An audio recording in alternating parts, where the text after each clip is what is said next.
ಎಲ್ಲರಿಗೂ ನಮಸ್ಕಾರ.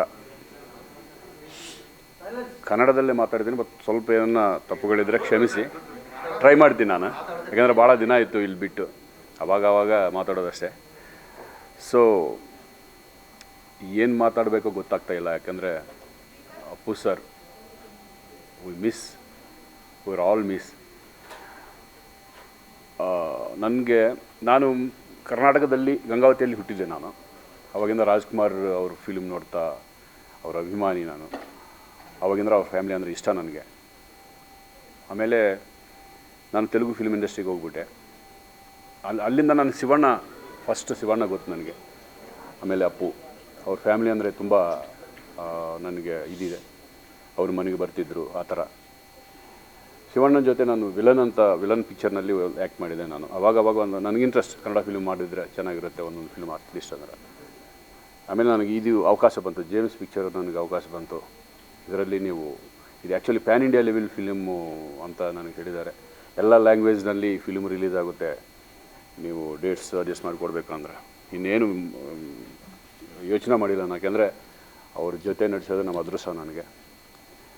ಅಂಥದ್ದು ಈ ಸಿಚುವೇಶನ್ ಜೇಮ್ಸ್ನಲ್ಲಿ ನಾನು ಮಾಡಿದ್ದು ಸಂತೋಷ ಪಡಬೇಕಾ, ಇಲ್ಲಾಂದರೆ ಅವರು ಇಲ್ಲ ಅಂತ ಏನೂ ಗೊತ್ತಾಗ್ತಾಯಿಲ್ಲ ನನಗೆ. ಅವ್ರು ಕೂಡ 45 ಡೇಸ್ ಟ್ರಾವೆಲ್ ಮಾಡಿದೆ, ಅವ್ರ ಜೊತೆ ನಡೆಸಿದ್ದೆ. Is the best human being.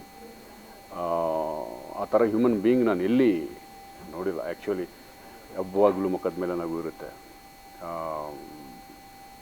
ಯಾರು ಬಂದರು, ಅಭಿಮಾನಿಗಳು ಬಂದರು, ಫ್ರೆಂಡ್ಸ್ ಬಂದರು, ಯಾರು ಬಂದರು ಆಪ್ಯಾಯತವಾಗಿ ಮಾತನಾಡಿಸ್ತಾ, ಸೀನಿಯರ್ಸ್ ಅಂದರೆ ರೆಸ್ಪೆಕ್ಟ್ ಕೊಡುತ್ತಾ ಅವರು ಇರ್ತಿದ್ರು. ಯಾಕಂದರೆ ನಾನು ಗಂಗಾವತಿಯಲ್ಲಿ ಶೂಟ್ ಮಾಡಿದ್ದೀವಿ, ಹಾಸ್ಪಿಟ್ಲ್ನಲ್ಲಿ, ಇಲ್ಲಿ ಬೆಂಗಳೂರಲ್ಲಿ 45 ಡೇಸ್ ಅವ್ರ ಜೊತೆ. ಎಲ್ಲ ಕಾಂಬಿನೇಷನ್ ಎಲ್ಲ ನನಗೆ ಇವ್ರ ಜೊತೆನೇ ಇದೆ. ಟೋಟಲ್ ಒಳ್ಳೆ ಕ್ಯಾರೆಕ್ಟರ್ ಮಾಡಿದೆ ಇದರಲ್ಲಿ ಜೇಮ್ಸ್ ಪಿಕ್ಚರ್ನಲ್ಲಿ. ತುಂಬ ಹ್ಯಾಪಿ ಒಂದು ಸಲ. ಬಟ್ ಅವರು ಇಲ್ಲ ಅಂದದು ತುಂಬ ನೋವಾಗ್ತಾಯಿದೆ, ಏನು ಮಾತಾಡಬೇಕು ಆಗ್ತಾಯಿಲ್ಲ. ಆ ನೆನಪುಗಳೇ ಇನ್ನೂ ಕಾಣಿಸ್ತಾ ಇದ್ದಾವೆ, ಅವ್ರ ಜೊತೆ ಇದ್ದ ನೆನಪುಗಳೇ. ಯಾಕಂದರೆ ಮನೆಯಿಂದನೇ ಊಟ ಬರ್ತಿತ್ತು ಲಂಚ್ಗೆ. ಆ ಥರ ಅಷ್ಟು ಫ್ರೆಂಡ್ಲಿ ನೇಚರ್ ಇದ್ದ ಪರ್ಸನ್ ಇವತ್ತು ನಮ್ಮಲ್ಲಿ ಇಲ್ಲ. ನಾನು ಇಂಡಸ್ಟ್ರಿನಲ್ಲಿ ಯಾವಾಗಲೂ ಎಲ್ಲಿ ಫೇಸ್ ಮಾಡಿಲ್ಲ. ಒಂದು ಫಿಲ್ಮ್ ರಿಲೀಸ್ ಆಗುತ್ತಂದ್ರೆ ಒಬ್ಬ ಹೀರೋ ಇಲ್ಲದೆ ಫಿಲ್ಮ್ ರಿಲೀಸ್ ಆಗುತ್ತೆ ಅನ್ನೋದು ಫಸ್ಟ್ ಟೈಮ್ ನನ್ನ ಲೈಫ್ನಲ್ಲಿ ನೋಡ್ತಾ ಇದ್ದೀನಿ. ಬೇಜಾರಾಗಿದೆ.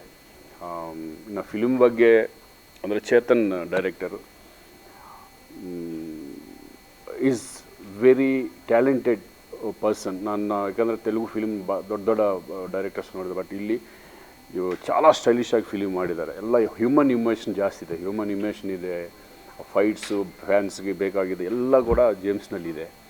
ಆ ಥರ ಪ್ರೊಡ್ಯೂಸರ್ ಕೂಡ ಇದು high budget movie in I think Puneeth Rajkumar's entire career. So ಅದು ಈ ಜೇಮ್ಸ್ ಪಿಕ್ಚರ್ನಲ್ಲಿ ನಾನು ವಿಜಯ್ ಗಾಯಕ್ವಾಡ್ ಅಂತ ಒಂದು ದೊಡ್ಡ ಕ್ಯಾರೆಕ್ಟರ್ ಮಾಡಿದ್ದೆ ನಾನು. ಶರತ್ ಕುಮಾರು ಎಲ್ಲರೂ ಮಾಡಿದ್ದಾರೆ ಎಲ್ಲರೂ. ಸೊ ಇದು ಮಾರ್ಚ್ 17th ರಿಲೀಸ್ ಆಗ್ತಾಯಿದೆ. ಇದು ಅಲ್ಲದೆ the first time Andhra and ತೆಲುಗುನಲ್ಲಿ 250 ಥಿಯೇಟರ್ಸ್ ಮೇಲೆ ರಿಲೀಸ್ ಆಗ್ತಾಯಿದೆ ಈ ಫಿಲಿಮು. ಯಾಕಂದರೆ ಅದು ನಾವೇ ಮಾಡ್ತಾಯಿದ್ದೀವಿ, ನಾನು ನಮ್ಮ ಫ್ರೆಂಡು ಮಾಡ್ತಾಯಿದ್ದೀವಿ ಅಲ್ಲಿ ಎಲ್ಲ ಡಿಸ್ಟ್ರಿಬ್ಯೂಷನ್ನು ಎಲ್ಲ. ಯಾಕಂದರೆ ಅದು ನೆನಪುಗಳು, ಈ ಜೇಮ್ಸ್ ಪಿಕ್ಚರು ನನಗೆ ತುಂಬ ನೆನಪುಗಳು ಇದು ಮಾಡಿದ್ದು. ಸೊ ಇದು ಪ್ಯಾನ್ ಇಂಡಿಯಾ ಲೆವೆಲ್ಗೆ ಈ ಫಿಲಿಮು ರಿಲೀಸ್ ಆಗುತ್ತೆ. ಇದು ತಮಿಳ್, ಮಲಯಾಳಂ, ತೆಲುಗು, ಹಿಂದಿ ಎಲ್ಲ ಲ್ಯಾಂಗ್ವೇಜಸ್. ನನಗೆ ಅವರು ಮಧ್ಯದಲ್ಲಿ ಮಾತಾಡೋದ್ನಾಗ, ಡಿಸ್ಕಷನಲ್ಲಿ ಮಾಡೋದ್ನಾಗ ಅವರು ಹೇಳ್ತಿದ್ರು, ಶ್ರೀಕಾಂತ್ ನಮ್ಮ ಕನ್ನಡ ಇಂಡಸ್ಟ್ರಿ ಪ್ಯಾನ್ ಇಂಡಿಯಾ ಲೆವೆಲ್ಗೆ ಹೋಗಬೇಕು, ನನಗೆ ಆಸೆ ಇದೆ. ಆ ಥರ ನಾನು ಇದು ಪ್ರಯತ್ನ ಮಾಡ್ತಾಯಿದ್ದೀನಿ ನಾನು. ಡೆಫಿನೆಟ್ಲಿ ಈ ಜೇಮ್ಸ್ ಪಿಕ್ಚರಿಂದ ಆಲ್ರೆಡಿ KGF ಬಂದಿದೆ, KGF ಫಿಲ್ಮ್ ಬಂದಿದೆ. ಈಗ ಜೇಮ್ಸ್ ಪಿಕ್ಚರ್ ಕೂಡ ಆ ಥರ ಆಗಬೇಕು, ನಮ್ಮ ಕನ್ನಡ ಇಂಡಸ್ಟ್ರಿ ಬೆಳಿಬೇಕು. ಅವ್ರಿಗೆ ನಾಲೆಡ್ಜ್ ಫಿಲ್ಮ್ ಮೇಲೆ ಎಷ್ಟಿದೆ ಅಂದರೆ ಎಲ್ಲ ಫಿಲ್ಮ್ ಬಗ್ಗೆ, ಇಂಗ್ಲೀಷ್ ಫಿಲ್ಮ್ ಬಗ್ಗೆ, ಆ ಫಿಲ್ಮ್ ಬಗ್ಗೆ ಇದು ನೋಡಿದರೆ ಈ ಥರ ಮಾಡಿದರೆ ಚೆನ್ನಾಗಿರುತ್ತೆ, ಈ ಥರ ಮಾತಾಡ್ತಾಯಿದ್ರು. ಅಷ್ಟು ನಾಲೆಡ್ಜ್